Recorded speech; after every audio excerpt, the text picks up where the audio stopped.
Renato Russo Manfredini Jr., 27 de março de 1960, 11 de outubro de 1996, nasceu no Rio de Janeiro. Filho do funcionário público do Banco do Brasil, Renato Manfredini, com a professora de inglês, Maria do Carmo. Viveu dos 7 aos 10 anos em Nova York, Estados Unidos, por conta de uma transferência profissional de seu pai. Aos 13 anos, de volta a Brasília, Renato estudava e levava uma vida típica dos adolescentes de classe média da capital federal. Quando, entre os 15 e 16 anos, enfrentou uma rara doença óssea, a epifisiólise, que o deixou por um período entre a cama e a cadeira de rodas. Já nesta época criava bandas e movimentos imaginários. Começou também a compor letras e músicas compulsivamente em casa. Em seguida formou a banda Aborto Elétrico, em 1979. Em 82 abandonou o Aborto Elétrico e passou a fazer trabalhos solos. Neste período ficou conhecido como o Trovador Solitário.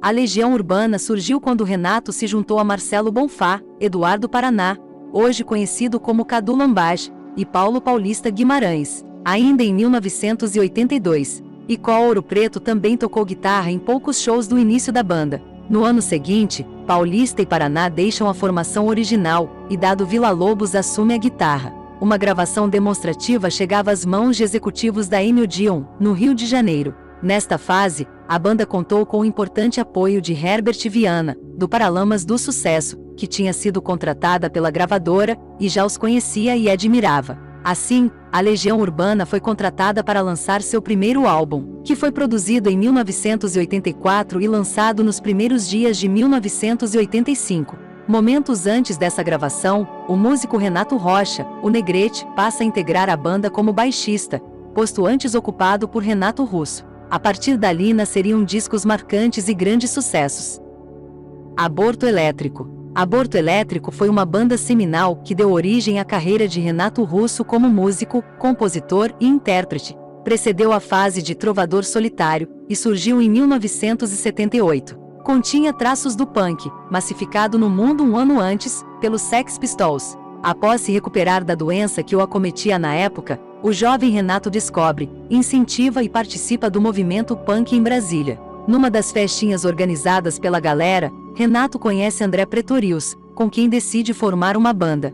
Eram os integrantes Renato nos vocais e no baixo, André na guitarra e Felemos na bateria. No vai e vem de formações, o Aborto Elétrico contou com participações também do irmão de Fê, Flávio Lemos. Naquela época, várias músicas do repertório da Legião Urbana e do Capital Inicial foram criadas, como Que País é Este, Veraneio Vascaína e Química. Esta última, aliás, foi o pivô do fim da banda. A primeira apresentação do Aborto Elétrico foi no dia 11 de janeiro de 1980, no Bar Socana, do Centro Comercial Gilberto Salomão, reduto da juventude de Brasília. Fizeram parte da Turma da Colina, junto a Plebe Rude e outras bandas. A primeira música composta para o Aborto Elétrico foi E o Antitobê, a Junqui, de autoria de Renato Russo, apesar de nunca ter visto drogas realmente pesadas até então. As brigas entre Felemos e Renato Russo aconteciam sempre. Em 14 de dezembro de 1981, o Aborto Elétrico fez um show no Distrito Federal, e Renato havia sumido antes do show,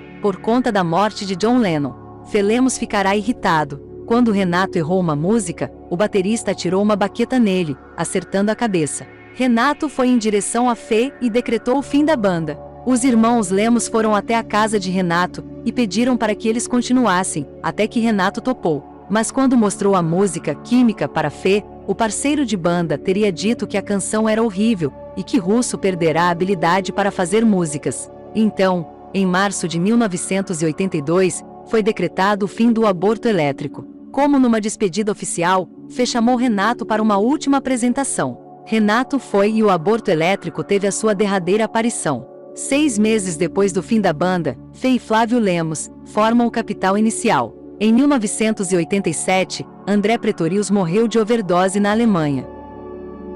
Trovador Solitário. Ao abandonar definitivamente o Aborto Elétrico, Renato Russo passou a fazer trabalho solo. Naquele período ficou conhecido como Trovador Solitário, embora não tivesse desistido totalmente de ter uma banda de rock e fazer sucesso, conforme sonhava na época. Então Renato abria shows das bandas amigas de Brasília.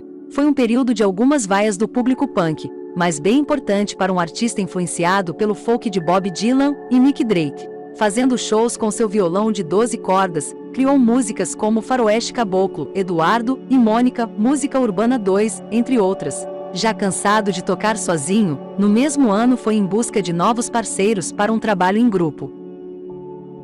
Carreira solo. Em 1993, Renato iniciou a carreira solo e lançou The Stoneval Celebration Concert, 1994, disco de militante, cujo nome é referência ao bar nova-iorquino onde, em 1969, gays se rebelaram contra a ação política. O álbum Stoneval também é uma homenagem ao seu ex-namorado, então recém-falecido, Scott, e continha músicas de Madonna e Bob Dylan, entre outros. No ano seguinte lançou Equilíbrio Distante, 1995, interpretando canções italianas, cuja sonoridade, combinada à sua descendência, Renato gostava muito. O disco apresenta sucessos como Strani Amore, La Solitudine e La Forza della Vita. Segundo o próprio Renato, o álbum foi feito em homenagem à sua família. Renato morreu em 1996 com apenas 36 anos, por broncopneumopatia, septicemia e infecção urinária, consequências do contágio pelo vírus HIV. Ele descobriu a doença em 1989,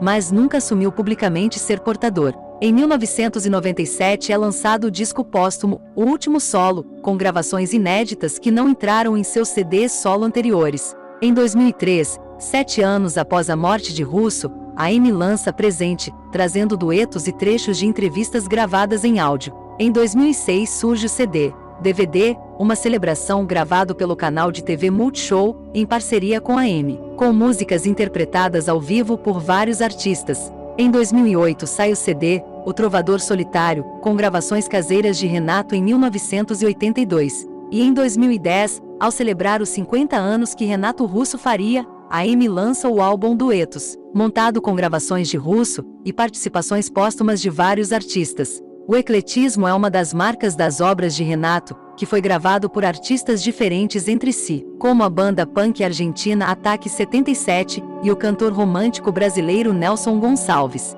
Também teve canções registradas nas vozes de Simone, Rick Martin, Jerry Adriane, Cássia Eller e Zélia Duncan, entre outros. Já Leila Pinheiro homenageou Renato com o álbum Meu Segredo Mais Sincero. Em parceria com a amiga Marisa Monte, compôs Sou Parsifal. Renato Russo é um clássico eterno de nossa cultura. Ele não foi simplesmente autor ou intérprete. Permanece como um ídolo de milhões de pessoas que, até hoje, mesmo depois de passados 18 anos de sua morte, admiram e divulgam suas ideias, letras, músicas e imagem. Sua obra reúne o lirismo da MPB com a energia do movimento punk rock dos anos 80. As letras poéticas são rebuscadas e têm grande apelo popular.